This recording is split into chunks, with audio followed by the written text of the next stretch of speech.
Some of the reasons I'm not as scared now as I was on January 20th. Like, yes, let's acknowledge it's bad right now. It's really bad. I'm saying the following as someone who has studied dictatorships extensively over the past few years. First, and probably most importantly, there is no ideological or party unity at the moment. The group in question is currently split up into an internal war on 3 fronts between the Red Hats, the Kleptocrats, and the Elephants. Each of those factions believes they're the one that's supposed to be in charge and is pissed that the other factions are not falling into line. The problem is, because there's no clear power slant between them, no one knows who's going to come out on top, so no one's making any serious moves. Which makes it exceptionally hard to have an ideological purge along the lines of the Rome Purge, also called the Night of Long Knives. Secondly, all successful authoritarian governments at this point in the game are pretty handy at engineering incompetence but not letting it get out of hand. This means incompetence isn't allowed to just happen. It is specifically planned, maintained, engineered, and scheduled to make crises that government can then take advantage of. And currently, that's not happening. This incompetence isn't being contained, it isn't being managed, it's just happening organically all over the place,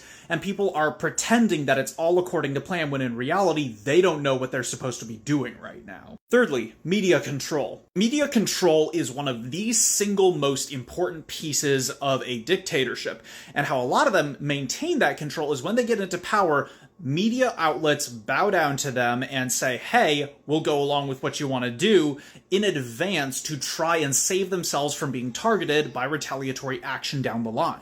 While legacy media has already done that, the government in power has rejected their attempts at allegiance and said, we are just going to use media outlets that people don't trust to begin with and let you guys keep doing your own thing. I cannot overstate to you how severe of a misstep that was if the goal is to build an authoritarian state. Because if you have a news company like CNN come to you and say, okay, just don't sue us, we'll go along with you, we'll even report favorably on you, and you turn to them and say, actually, I'm just going to kick you to the curb and go with the guy who's already polishing my taint with his tongue, then CNN's just going to say, okay, then we'll keep running stories against you. Fourth, unilateral loyalty across the entire government. Obviously, this is not happening right now. In order for this kind of thing to happen, you have to have all of the judges, all of the police, all of the senators, all the representatives, everyone in your pocket ready to do what you say. And one of the major reasons that we've been getting so much news from Tropicana and Bluebird about all the things they're doing is because they're trying to distract you from the fact that none of it is actually getting done.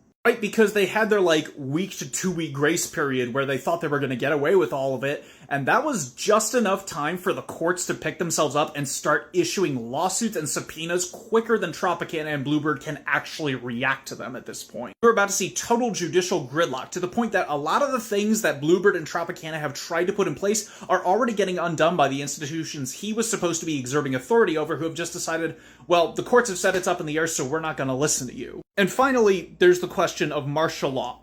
It is not logistically possible to occupy a country the size of most continents with an army of only 1.2 million service members. Keep in mind, that army just spent 30 years realizing that they're not even capable of occupying a country the size of Texas. In what world are they capable of meaningfully occupying a nation the size of continental Europe? Especially against a population who has been taught for decades not to listen to authority. A population that is also very famously the most heavily armed of any civilian population in the world. There is no way that goes down successfully. I know it's bad. People are getting hurt, and it's our job to help them and reduce the hurt that is directed at them. But just as important is to realize that you need to stop being such a doomer, pick yourself up, and actually start putting together a comprehensive plan for what you are going to do.